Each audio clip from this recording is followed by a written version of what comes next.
Bonjour à tous et merci d'être là et bienvenue dans ce deuxième Monday Sécu. Pour ceux qui ne me connaissent pas, je suis Oussem Zeri, consultant en sécurité des systèmes d'information chez Proxiad et je travaille principalement sur la sécurité applicative et les tests d'intrusion. Les Monday Sécu vont remplacer les Proxy Monday pour toute la période estivale. Donc, il s'agit des présentations sur plusieurs thématiques de la sécurité des systèmes d'information et de la sécurité applicative. Et donc, l'avantage des Monday Sécu, c'est qu'il y a toujours une démonstration technique avec la partie théorique. Je commence toujours par présenter la vulnérabilité d'un point de vue théorique, la façon avec laquelle le hacker ou l'attaquant peut exploiter la faille, son impact et quelques mesures de protection ou de remédiation. Et à la fin, je passe à une démonstration technique pour mettre en pratique tout ce qu'on a vu durant la partie théorique. Tout le mois de juillet, ça va être le mois du web avec 4 vulnérabilités à traiter.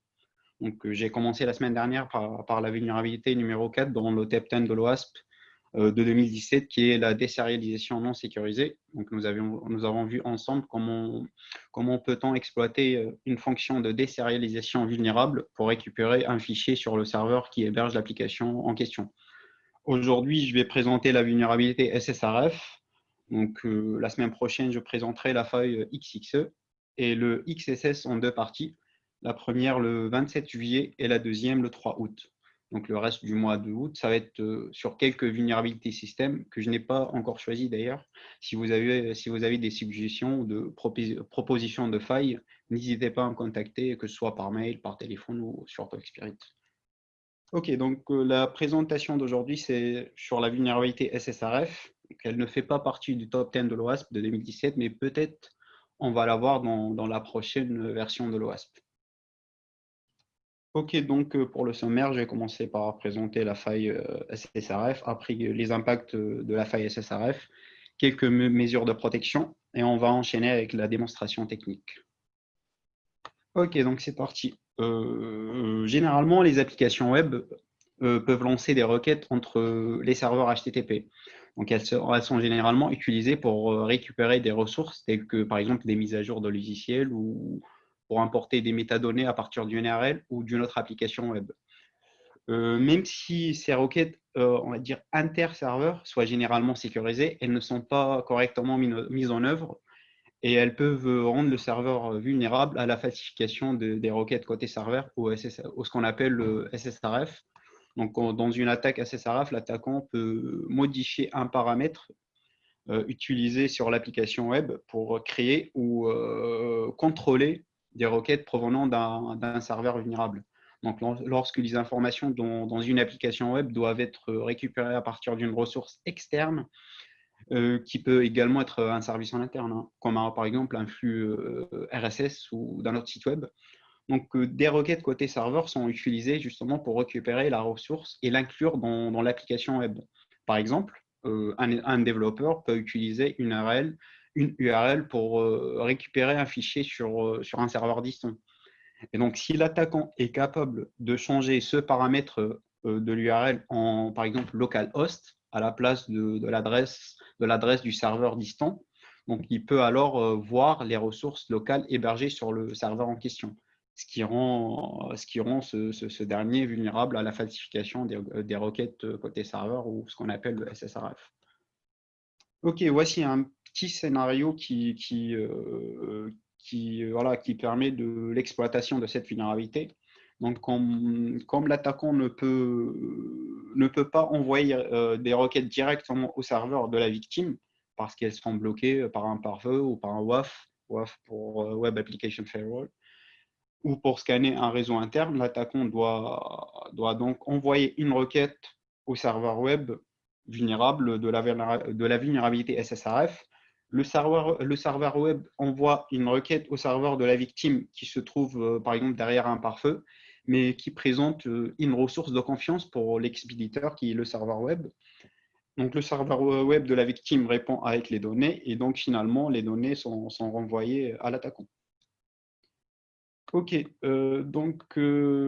L'impact de l'exploitation d'une vulnérabilité de type SSRF ou Server-Side Request Forgery est presque, dans la plupart des cas, c'est la divulgation des informations, ce qu'on va voir ensemble dans la démonstration. Mais il est possible aussi, par exemple, de scanner les ports, les adresses IP, ou aussi effectuer une exécution de code à distance. En fait, il y a plusieurs autres choses que les attaquants peuvent faire lorsqu'ils exploitent une vulnérabilité SSRF, dont certaines peuvent avoir des conséquences plus graves, mais cela dépend principalement de la façon dont l'application web utilise les réponses de la ressource distante. Ok, donc pour remédier aux vulnérabilités SSRF dans les applications web, il est conseillé d'utiliser des blacklists, des domaines et protocoles non autorisés, et des whitelists, des domaines et protocoles autorisés à partir desquels le serveur web peut aller chercher des ressources distantes. En règle générale, il faut également éviter d'utiliser directement les entrées de l'utilisateur dans les fonctions qui peuvent effectuer des requêtes au nom du serveur. Donc, on doit également nettoyer et filtrer les entrées utilisateurs, mais cela, c'est généralement très difficile à mettre en œuvre, principalement parce qu'il est pratiquement impossible de couvrir tous les différents scénarios. Ok, donc ça c'est pour les mesures de protection. Là, je vais aller avec la démonstration. J'ai mis aussi des captures d'écran avec l'explication à gauche ici de chaque lab. On va faire ensemble 5 labs, donc différents scénarios d'attaque. Je vous ai mis tous les captures d'écran avec les labs, avec la solution aussi, avec une explication à gauche. Et je vous ai mis aussi à la fin des ressources, avec plus de détails techniques sur la faille SSRF.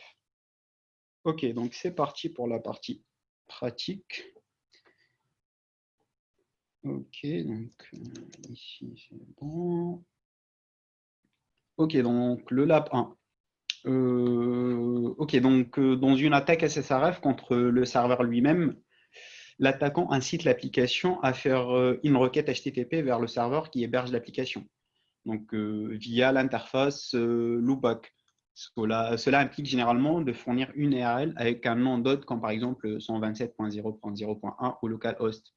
On va prendre l'exemple d'une application d'achat qui permet à l'utilisateur de voir si un article est en stock ou pas. Donc, pour fournir les informations sur le stock, l'application doit interroger une sorte de API en fonction du produit ou du magasin en question. Donc, ici, on va essayer la fonction vulnérable. On va déjà accéder au lab.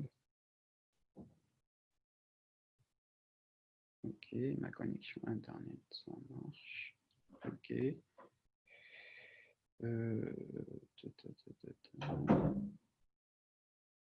Ok, donc juste, je vais utiliser Burp. Je vais voir si le proxy intercepte. Donc ici, je vais intercepter la requête. J'active Burp sur le navigateur pour que toutes les requêtes passent par Burp avant d'aller vers le serveur. Juste, je fais comme ça pour obtenir. Je fais l'histoire de certificat, intercept off. Hop, et la fonctionnalité vulnérable qui est check stock. Ici, la requête, par exemple, lorsqu'un utilisateur consulte l'état de stock d'un article, son navigateur effectue une requête de ce type-là. Ok, donc, ouais, il récupère l'état de stock, il renvoie à l'utilisateur. Là, je vais renvoyer à repeater pour qu'on puisse modifier la requête. Et justement, on va modifier la requête pour spécifier une URL du serveur lui-même. Par exemple, ici, on va mettre http localhost /admin. Et on voit, hop. Et donc ici, le serveur récupère le contenu de l'URL /admin et le renvoie à l'utilisateur. Maintenant, voilà, bien sûr, l'attaquant peut simplement visiter l'URL /admin directement. Ici, juste pour résoudre le lab, il nous demande dans l'énoncé de justement supprimer l'utilisateur Carlos. Donc ici, on va revenir vers Burpsue suite. Et on va voir ici, pour supprimer justement un utilisateur, on va utiliser cette fonctionnalité. On va mettre /delete. Et après, on met le username égale Carlos. C'est un lab facile. OK, et puis on fait send. Et normalement, on est bon. L'utilisateur a été supprimé de la base de données. OK, turn off. Et si on fait comme ça, il nous indique que l'absolute, donc on a fait le lab. En fait, la fonctionnalité admin n'est pas généralement accessible qu'aux utilisateurs authentifiés. Donc, un attaquant qui essaye de visiter directement l'URL ne verra rien d'intéressant. Mais lorsque la requête vers l'URL/admin provient de la machine locale elle-même, enfin, les contrôles d'accès normalement sont contournés dans ce cas. Donc, l'application accorde un accès complet à la fonctionnalité admin parce que la requête semble provenir d'un emplacement de confiance qui est le serveur lui-même.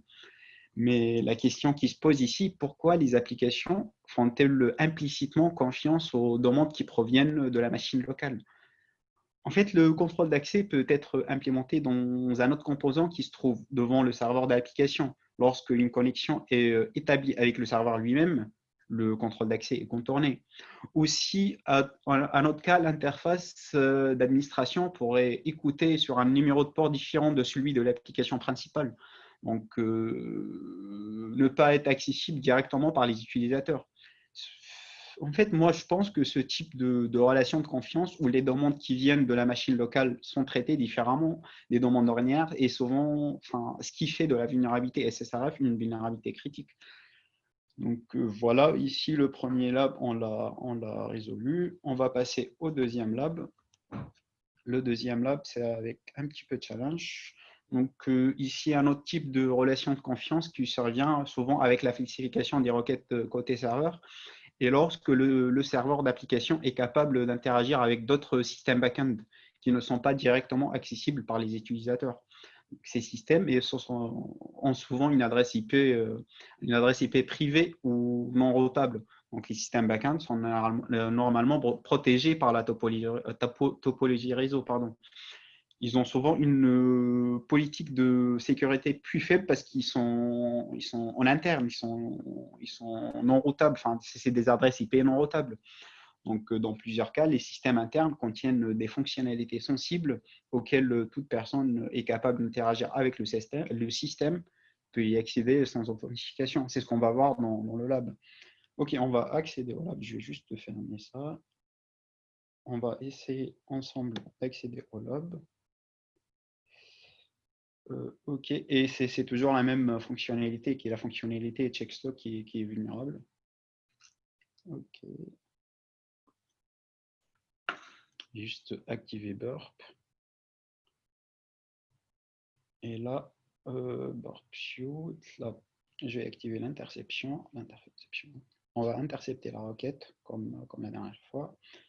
Pareil, ici, on va pas utiliser repeater parce qu'on va faire une sorte de brute force. Donc, on va utiliser intruder, celui qui fait les attaques de brute force dans burp shoot.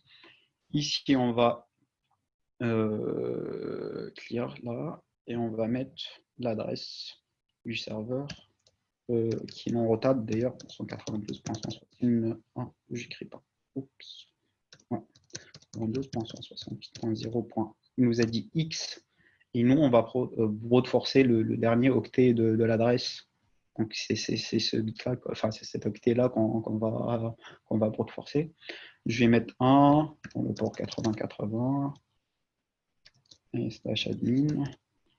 Et ici, on va mettre notre payload ici sur le dernier octet de l'adresse. On va ajouter notre payload. Et ici, dans payload, on va choisir une liste de numbers, enfin des nombres qui vont de 1 jusqu'à 255. OK. Donc, de 1 à 255. Et le pas, c'est 1. Et ici, il va essayer toutes les adresses possibles. Et après, je vais faire start attaque. Je vais commencer l'attaque. Après, on va filtrer par réponse. Enfin, il y a un truc qui va pas. Oui, par status code. Et après, on va voir la réponse. Par exemple, je vais mettre ici et je vais voir la réponse. Invalide state 1. Non, je crois que j'ai fait une erreur parce qu'il ne doit pas m'en afficher ça. OK. Donc, dans la position, c'est 80-80. Ouais. Je crois que j'aurais pas dû mettre admin. Je vais essayer sans admin pour voir la réponse. OK. 192.168.0.1. Et là, 192.168.0.x. Normalement, on est bon. Le payload qui est avec numbers qui va de 1 à 255. Et je vais start attack. Et je vais le laisser tourner parce qu'après, on va filtrer par status code. Après, ça va prendre encore un petit peu de temps. Et si on trouve, par exemple, la réponse avec 200 OK, donc c'est ça le dernier octet qui manque. Donc, on va utiliser cette adresse, enfin, ce nombre, par exemple, pour justement afficher la fonctionnalité admin et supprimer par la suite l'utilisateur qui est Carlos. Ici, donc, en utilisant le SSRF, on a réussi à effectuer une sorte de brute force ou scan de réseau pour nous afficher justement le serveur de confiance qui héberge l'application en question. OK, on va laisser tourner et on va revenir par la suite parce que ça va prendre un petit peu de temps. Donc, on va passer au lab 3 et on va revenir vers l'attaque, vers la fin de cette démonstration pour voir justement les réponses. OK. Donc, le lab numéro 3, c'est parti. OK, donc parmi les mesures de protection que j'ai citées tout à l'heure, contre les failles SSRF, c'est de mettre en place des blacklists avec des entrées bloquées par l'application, comme par exemple les mots localhost ou /admin. Donc, dans ce lab, on va voir ensemble comment peut-on contourner ça en utilisant la technique de double encodage, ce qu'on appelle double encoding. OK, on va accéder au lab. Juste, je vais désactiver burp, accéder au lab. Et toujours avec la même fonctionnalité qui est vulnérable, qui est la fonctionnalité checkstock. OK, notre lab, ça c'est avec blacklist. Ouais. Toujours burp, juste je vais revenir au proxy, intercept off, je vais activer burp, je vais activer l'interception et je vais cliquer ici checkstock, toujours avec la même requête. Ici, on va utiliser repeater et là, on va essayer la même chose du premier lab. On va essayer d'accéder à localhost /admin, localhost/admin. OK, donc je fais simple, il me dit external stock check blocked for security reasons. Donc, il a bloqué parce que le mot-clé admin et le mot-clé localhost, ça fait partie de la liste noire qui est dans l'application, donc qui n'accepte pas ce genre de requête. Donc, on va modifier par exemple le localhost en 127.0.0.1 pour voir. Et on va il nous dit la même chose. Donc, on va utiliser 127.1 parce que c'est la même chose en fait, localhost ou 127.0.0.1 ou 127.1, c'est la même chose, c'est l'adresse du loopback. Donc, ici, on essaye de contourner la liste noire pour justement avoir accès à la page. OK, on va ici et toujours bloqué parce que aussi le mot admin, c'est bloqué, c'est dans la liste, dans la blacklist. Ce qu'on va faire, c'est on va utiliser la technique de double encodage. Donc, on va prendre la lettre A et on va l'encoder, enfin, le double encoder, en fait. Je vais juste taper sur Google double encoding et pour voir la technique, comment faire pour encoder les caractères. Ici, direct le premier lien de l'OASP qui explique la technique de l'encodage, enfin double encodage. Donc ici, on va remplacer le pourcent par %25 et après, on va prendre le hexadécimal de la lettre. On va utiliser ici une fonctionnalité dans Kali qui s'appelle, ASCII là, une fonctionnalité qui s'appelle ASCII et qui nous affiche les lettres avec décimal, hexa et tout. Donc pour la lettre A minuscule, c'est 61, l'hexa. Donc ça va être %25, 61 à la place du A. Tourne encore, il n'a rien trouvé encore. OK, ça, OK. On laisse tourner. OK, donc admin, on a dit %25 pour justement le pourcentage et le A en 61 en hexadécimal. Et on va envoyer ça. Et c'est parti, on a trouvé la page admin qui était bloquée en raison voilà, de blacklist. Ok, donc pour résoudre le lab, pareil, on va utiliser la fonction delete avec user égale Carlos pour résoudre le lab. Carlos, et send.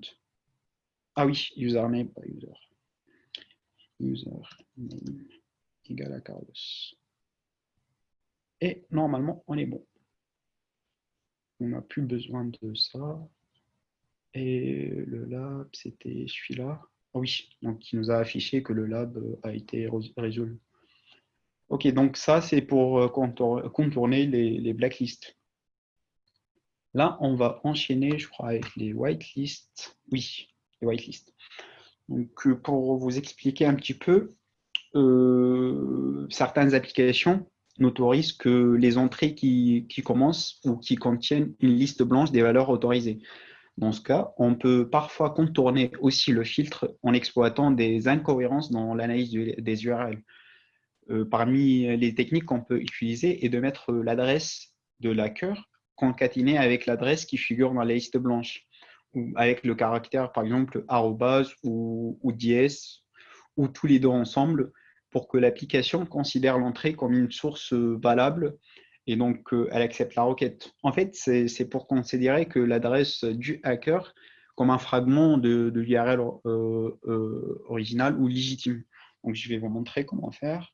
Ok, on va accéder au lab de la même façon. Oh, c'est pas grave. Ok, toujours la même fonctionnalité qui est vulnérable, mais ici avec des listes blanches, pas listes noires. La fonctionnalité checkstore, ah oui, c'est pas activé burp. Donc on va activer l'interception avec burp. Pareil, burp, intercept off, intercept on. Et on va jouer avec la requête. Ok, donc comme d'habitude, un repeater. Et on va essayer la même chose, comme toujours. HTTP localhost /admin. Et donc, si on fait ça, il nous dit que external stock check host must be stock.welikechop.net. Donc, c'est ça l'adresse qui est acceptée. Donc, on va faire en sorte d'inclure cette adresse-là ou cette adresse-là ou ce domaine-là dans notre requête. On va concaténer notre localhost avec cette adresse-là en ajoutant les caractères dièse et arrobase pour faire en sorte que notre localhost soit un fragment de l'URL légitime. Donc on va la copier. Tout ça pour justement contourner la liste blanche. Ok, donc CTRL-C. Ici, local, on va la mettre ici. Et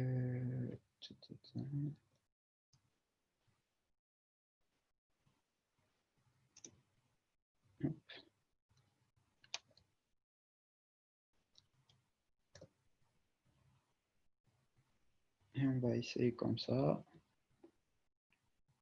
Toujours pas de réponse. On va rajouter le dièse pour que ça prend comme un fragment du URL. Et toujours rien en fait. Donc on va utiliser aussi la technique de double encodage. Donc la technique de double encodage consiste à transformer le petit dièse ou le petit arrobase en un URL, enfin en format d'URL pour que ça soit accepté. Ok, donc on fait la même chose avec le dièse. Le dièse, c'est je la trouve pas. Oui, le 23. Donc 23. Donc %25, 23. Et on va essayer ça.